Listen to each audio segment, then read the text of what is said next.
Starting in 2016, the program will be backed up by strategic partnerships to build lobbying and advocacy capacity. And through that program, the Partners for Resilience will amplify the voices of Southern civil society. Local CSOs will be strengthened so they can hold governments and companies accountable and demand improved policies, investments and practices. And this will make vulnerable communities more resilient to disaster risks.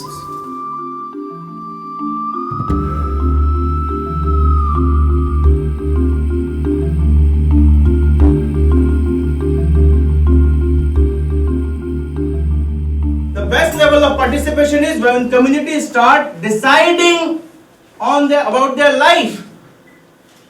But NGOs many times, they take whole decisions at their own. What will be the objective? This will much million is already available.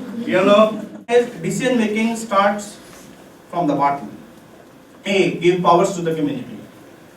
And powers not as an observer or as a decision maker in deciding. So we are trying hard.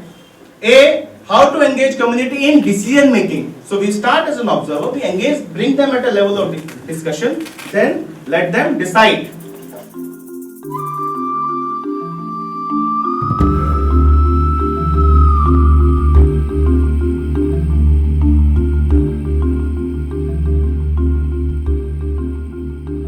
The communities and disasters do not operate in vacuum.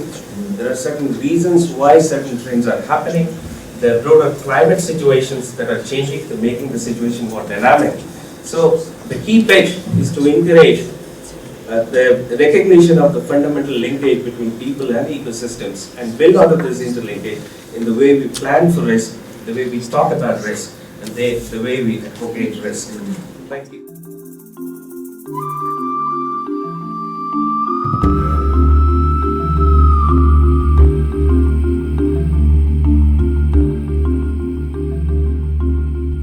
That the position that the government of Guatemala is bringing here to Sendai is not what I want or not what the president wants. It is direct result of the national consultations that we've had with the National Dialogue Table on Disaster Risk Reduction. Partnership for Resilience has been a key factor to achieving these goals. Is that we have signed an agreement with 3 major government institutions in Guatemala. It has helped create a national dialogue at all levels, where you have the national authorities present in the national dialogue, but you also have people from the communities, from the private sector, from the NGOs, all working together.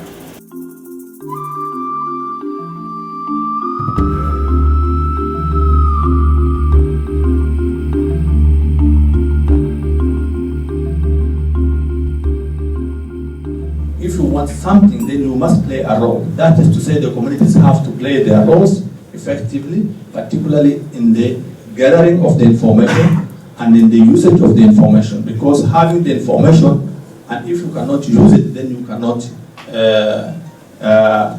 do some action which is going to help you resilient or prevent or mitigate a disaster. So,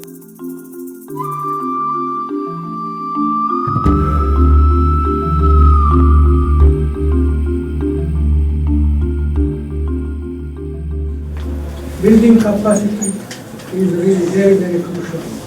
Building capacity, sustainable building capacity of the communities, so that they have resilience livelihood. What I take away from this session today is that I'm very pleased and happy to hear that people are at the center of their own fate.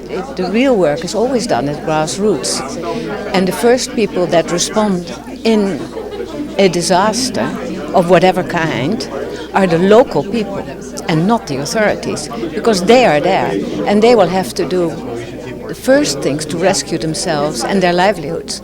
So I think the emphasis should be really on the people. Yeah, obviously, the main call to action is to make sure that the most vulnerable people are also reached by all commitments that we make. And those commitments are not only about funding in the future, but they are also about involvement, real involvement, tapping into the knowledge and experience of communities and helping them to help themselves. I think one of our key messages would be that we tend to underestimate the resilience of communities themselves, so we need to get them much more profiled. Excellent.